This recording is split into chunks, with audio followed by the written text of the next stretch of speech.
Students, आज हम एक नया टॉपिक शुरू करेंगे जिसका नाम है accounting equations.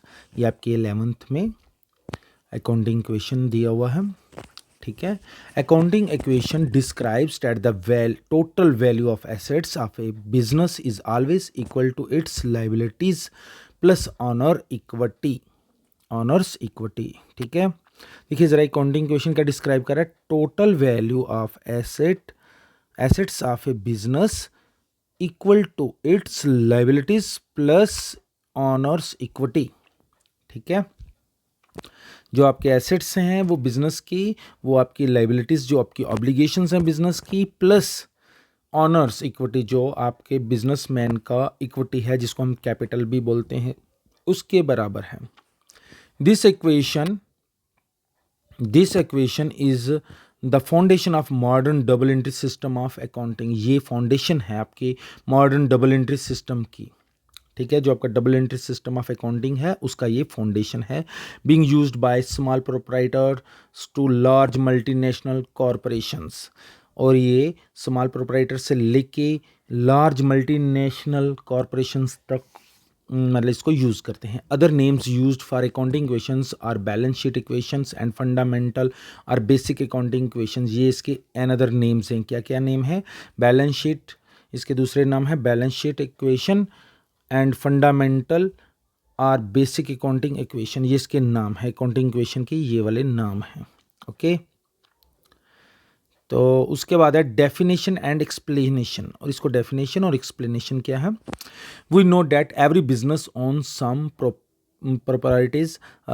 properties known as assets. The claim to the assets owned by a business entity are primarily divided into two types. ठीक है। तो जो क्लेम्स हैं एसेट्स के बिजनेस के अगेंस्ट, वो क्या है? टू टाइप्स के हैं, the claim of creditors and the claim of the honours. Claim of the creditors हो गया जिनका हमने बाहर पैसा देना है, और अपना जो ऑनर है बिजनेस का मालिक है उसका भी क्लेम है, दोनों लोगों का क्लेम है। In accounting the claims of creditors are referred to as liabilities and the claims of owners are referred to the owner equity, और इसको आप कैपिटल भी बोल सकते हो। ठीक है। और ऑनर कैपिटल भी आ सकता है ये। ठीक है। तो मतलब कि जो आपके फर्म के एसेट्स हैं उसके ऊपर क्लेम्स है आपका, उसका क्लेम है आपका किस किस का? क्रेडिटर्स का, और क्रेडिटर्स हो गए जिनसे हमने उधार पे मतलब कि खरीदा है, और किसका मतलब कि क्लेम है? और ऑनर्स का, इक्विटी का, जिसको हम कैपिटल बोलते हैं। Accounting equation is simply an expression of the relationship among assets, liabilities and honors equity in a business.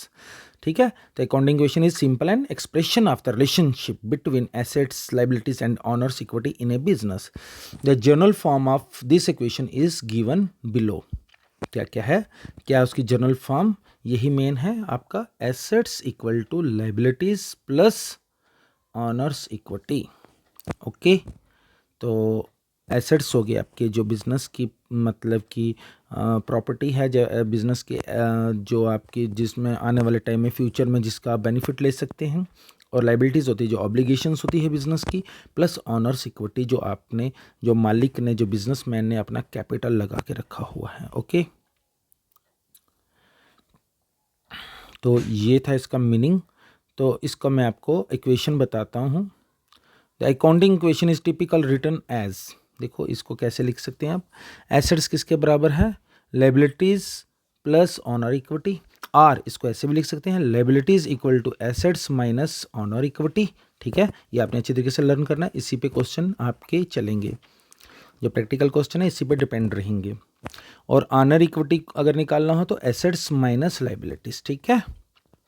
अगर आपको एसेट्स निकालना है तो लायबिलिटीज प्लस ऑनर इक्विटी, और अगर लायबिलिटीज निकालना है तो फिर आपको एसेट्स माइनस ऑनर इक्विटी, और अगर ऑनर इक्विटी निकालना है तो एसेट्स माइनस लायबिलिटीज। ये आपका अकाउंटिंग इक्वेशन है। ठीक है बच्चों। फिर उसके बाद देखिए ज़रा, आपको एसेट्स में क्या क्या चीज़ें होती हैं आपके पास, एसेट्स में क्या क्या चीज़ें होती हैं वो देखनी है आपने।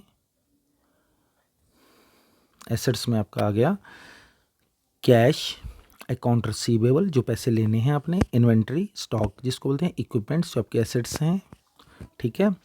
लाइबिलिटीज़ में क्या आ गया, अकाउंट पेबल जो पैसे देने हैं अपने, शॉर्ट टर्म बोरिंग्स जो आपने थोड़ी देर के लिए लोन लेके रखे हुए हैं, और लॉन्ग टर्म डेट्स जो लॉन्ग टर्म के लोन आपने लेके रखे हुए हैं।